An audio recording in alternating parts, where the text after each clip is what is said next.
pessoal, eu me chamo Maiane e conto histórias e relatos de seguidores.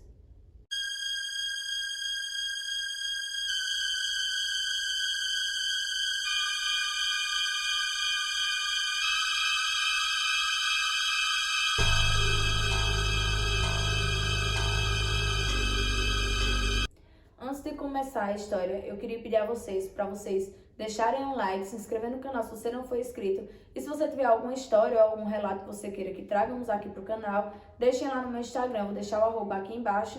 E vocês contem sua história para me trazer aqui pro canal também. Vamos lá conferir a história. Gente, ela botou um título nessa história e o título ela botou assim: Mataram meu pai com macumba. Olá, Maiane. Olá, pessoal. Esse relato que vou contar hoje foi algo que aconteceu com meu pai. Acho que não vou precisar citar nomes, mas caso eu precise, eu irei trocar todos. Moro no interior de Pernambuco e esse acontecido foi na época em que eu morava em outra cidade, que também fica no interior de Pernambuco. Esse relato fica de alerta para quem não acredita em magia negra e até onde uma pessoa é capaz de ir por causa de inveja. Na época em que eu era mais nova, nós morávamos em Caetés, no sítio Taquari. Lá, meu pai morava ao lado da casa de uma prima dele. E eles davam super bem, até mesmo com o esposo dela. Lá, meu pai trabalhava como gerente de fazenda. O patrão dele tinha pocica de porco. Ele era marchante, toda semana ele pagava o valor do meu pai, no caso o valor da semana, e dava a carne da semana também. Às vezes que ele ia no meio da semana, ele sempre levava carne a mais e pão para nós. Quando ele montava a roça, ele pagava os trabalhadores e ainda dividia a roça com meu pai. No caso, ele dava o material para o pai dela plantar e dividia a roça, digamos assim, o lucro todo da roça era dividido no meio para os dois. Ele ajudava muito nós em tudo que ele podia. Quando a prima do meu pai começou a ver o quanto o patrão ajeitava meu pai, ela começou a ter inveja de tudo isso. Lá tinha um barreiro onde dividiam água, que era no terreno do patrão do meu pai. Mas por causa da inveja que eles tinham, por causa do emprego do meu pai, começaram a mandar no barreiro. Por causa disso, meu pai e eles discutiram e meu pai proibiu eles de pegar água no barreiro. Acho que teve uma discussão, né? Depois disso, se passaram alguns dias e meu pai estava de saída para a roça. A prima dele estava no terreiro, na cozinha. Lá tinha um pé de pinha no terreiro do patrão do meu pai, mas ficava virado de frente para a casa dela. E nesse pé tinha um pedaço de carne pendurado. Pendurado de um lado do pé. Nisso, meu pai gritou para minha mãe, que vamos chamá-la de Maria, e falou que ela estava virando açougue. E na mesma hora, a prima dele correu e fechou a porta da casa dela. No lado que foi colocada a carne, o pé de pinha morreu, ele secou. Depois disso, se passaram alguns dias e chegou o dia de finados.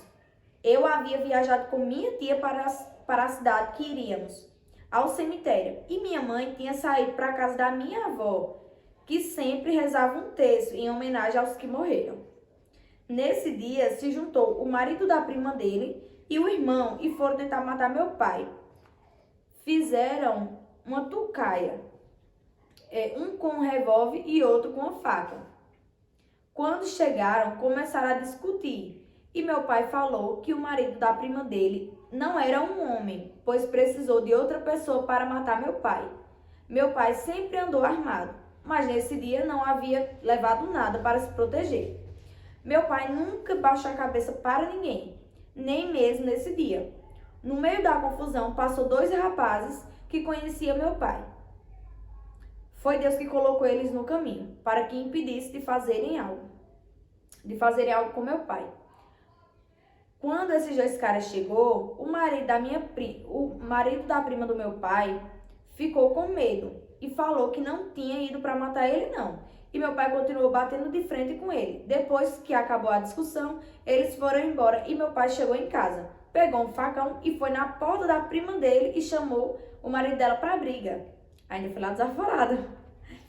E os dois estavam dentro de casa, mas ninguém saiu com medo. Quando meu pai viu que não iria sair ninguém, ele foi embora para onde estava minha mãe e lá contou o que havia acontecido. Em um fim de semana, estava em casa só meu pai e minha mãe. E minha mãe estava cozinhando, meu pai estava conversando com ela. Veio um cururu, aquele sapo grandão, pulando e parou nos pés do meu pai. Então, ele pediu que minha mãe levasse sal e água para colocar no sapo. E assim fez. O sapo foi embora pulando. Alguns minutos depois, o sapo voltou. E meu pai chamou minha mãe E meu pai reclamou para minha mãe. Aí ele pegou um gancho de pau e jogou o sapo dentro do fogo e falou: quero ver ele voltar agora. Nisso, terminou o ano, meu pai vendeu as coisas da roça, tirou o lucro e viemos embora para a cidade em que moramos. Quando meu pai chegou aqui, ele começou a adoecer, os pés começaram a inchar, as pernas também. Sentia muita dor nos ossos, mas mesmo assim ainda trabalhava. Mas se passando alguns meses, já não aguentou mais trabalhar. Meu pai era branco, mas ele começou a escurecer a pele e o corpo dele tinha uns catombos no corpo todo, igual tem no cururu. Ele sempre tomava remédio, passava as dores e depois voltava tudo de novo. Ele fez todo tipo de exame e nunca descobriram nada, até de hanseníase, e deu que ele não tinha doença alguma. Na época, começou a aparecer algumas manchas em mim e eu estava grávida. Não fiz exame de hanseníase, mas o médico me passou os remédios para tomar mesmo assim. Depois de dias tomando, o remédio me deu uma dor de cabeça bem forte e deu um derrame ocular, Meu olho era todo vermelho. Quem tem derrame ocular, não sei se vocês já viram alguém com derrame ocular, mas a partezinha que é branca fica toda vermelha, né? Fica com manchas vermelhas. Aí comecei a tomar aguardente Alemanha até melhorar. E meu pai continuou tomando os remédios e fazendo todos os exames. Nada de descobrir o que ele tinha. Daí ele foi morar com a mãe dele, porque ele não conseguia trabalhar. E quem ajudava eram os sogros dele, porque ele não conseguiu se aposentar. E ele indo, diminuiria as despesas. Nessa época, eu estava morando em outra cidade, porque meu esposo trabalhava lá. E eu fui com ele e meus 2 filhos.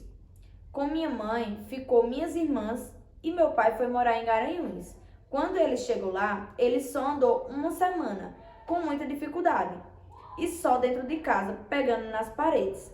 Depois disso, ele não andou mais. Na época, como não tínhamos condições, não tínhamos condições para nada, eu só ia visitar meu pai uma vez no mês.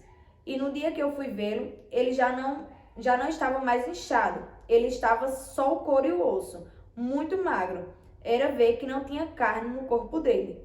Tinha um corpo seco. Lá em Garanhuns, ele fazia vários exames e nada de descobrir a doença. Minha avó chamou ele para ir na casa de uma mulher para rezar nele. E ele perguntou logo se não era macumbeira, pois ele não acreditava em nada e não gostava desse lugar. E minha avó falou que não era. Então ele foi. Chegando lá, a mulher rezou nele e falou coisas que só ele e minha mãe sabia, inclusive sobre o acontecido da carne e do sapo, coisa que só ele e minha mãe sabia. Ele ficou surpreso com o que ela falou. Aí ela falou que o cururu tinha ido para o meu pai olhar a boca dele, pois estava o nome completo do meu pai costurado. E falou que se ele tivesse descosturado e tirado, ele não estava doente, mas como ele tinha jogado no sapo no fogo, ele iria morrer seco igual o sapo. E falou por isso que ele ficou com a pele escura daquele jeito e os catombos no corpo eram o mesmo que o sapo. e falou que tinha sido uma pessoa da família e deu todas as características da prima do meu pai. E disse que ele havia piorado, pois tinha ido para a cidade onde tinha sido feito o trabalho. E a rezadeira ainda falou o local onde foi feito. Meu pai queria desmanchar, mas ela falou que não dava mais, pois já havia se vencido, e que ela não iria comer o dinheiro dele. Minha mãe foi visitar e ele contou tudo para ela. No final do ano, nós fomos para um sítio da família da minha mãe, onde lá tinha uma mulher que chegou na minha mãe e falou que ela iria ficar viúva no início do ano. No início do ano queria entrar. Que uma pessoa havia feito um trabalho e colocado o nome do meu pai na boca do cururu. Assim que virou o ano, eu fui visitar meu pai para ver como ele estava. E foi eu e minha irmã mais nova. Eu passei o dia todo com ele e disse que no início do mês eu iria novamente e levaria meu filho mais velho para visitar ele, porque ele era muito apegado. Na época, meu filho tinha 2 anos. Chegando próximo do dia de visitar meu pai, eu sonhei com um homem com uma roupa branca e ele tinha barba e estava cheia de sangue. Eu me assustei com o sonho e contei a uma comadre minha sobre o sonho. No outro dia, por volta das 11 da manhã, eu ouvi abrir a porta da minha casa e meu filho falou: "Olha ele, maninha." E eu fui ver quem era. Meu filho sempre repetia isso e acompanhava com a cabeça, como se a pessoa estivesse andando. Eu olhava e não via nada. Olhava para o meu filho, olhava para onde ele olhava e não conseguia ver. E não via nada. Meu esposo, quando chegou, eu falei sobre isso. E ele falou que criança via coisa que não existia.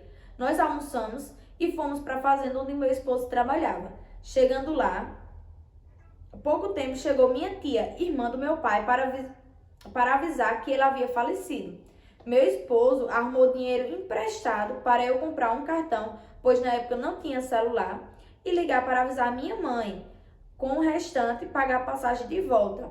Assim que cheguei lá, que vi meu pai no caixão, ele estava igual o homem do meu sonho, com a boca sangrando e a roupa branca. Só olhava para ele quem tinha coragem, pois meu pai não tinha carne nem para cobrir os dentes. Ele ficou com a boca aberta, os dentes para fora e os olhos arregalados, todo seco e saindo sangue da boca. Depois eu fui comprar o cartão para ligar para minha mãe e avisar a ela. Liguei para a vizinha da minha tia e pedi para que avisassem a minha mãe e voltei para o velório. Minha mãe havia discutido com meu pai e falado que não queria ver ele nem no leito de morte. Meu pai era para ser enterrado no outro dia de 2 da tarde, mas saíram às 10 da manhã, pois passou a noite toda o corpo sangrando e já havia pingado sangue embaixo do caixão. Acho que estava pingando o caixão e caindo embaixo. Assim que saíram com o corpo e o caixão, minha mãe chegou, não conseguiu vê-lo porque falou coisas na hora da raiva. E por fim, quando chegaram lá no cemitério, ficaram esperando cavar a cova. E ele só foi enterrado às 2 da tarde. Todos que foram falaram que em casa estava feio, mas no cemitério estava bem pior. Disse que olhava para ele era a mesma coisa de olhar para um cururu. Quem olhava para ele era a mesma coisa de olhar para um cururu. Não tinha diferença, pois a largura que era o caixão estava o rosto dele. Os olhos pulou para fora e disseram que quando balançavam o caixão, o corpo e o rosto balançavam junto, mole. Só olhava realmente quem tinha coragem. E alguns que viram não dormiram à noite. Bom, mãe, o relato foi esse e ficou um pouco longo, mas eu resumi o máximo que deu. Pessoal, tem gente que, como diz um ditado que eu escuto muito, a macumba pega naquele que não acredita, né? Porque quem acredita vai lá e desmancha, quem não acredita, né, ela vai lá e pega nele. É isso mesmo, que eu já ouvi muita gente falar. E realmente isso é verdade, né, gente? Tá? E se ele acreditasse nessas coisas antes, né, poderia ter ido antes, ser descoberto antes e até mesmo desmanchado, né? Não teria acontecido tudo que aconteceu. Ou às vezes pode até ter sido destino, não sei, né? Que se ele tinha que falecer assim, se era algo do destino, algo assim, né? Então, pessoal, o relato de hoje foi esse. Eu espero que vocês tenham gostado. Deixar aqui nos comentários o que é que vocês acharam da história, o que pode ter sido, interagir também aqui nos comentários. E é isso, deixe bastante like, se inscreva no canal se você não for inscrito. Se tiver alguma história parecida ou algum outro relato e queira que a gente contar aqui no canal, eu vou deixar minha arroba aqui. Vocês contem lá no Instagram e é isso. Beijo e até o próximo relato.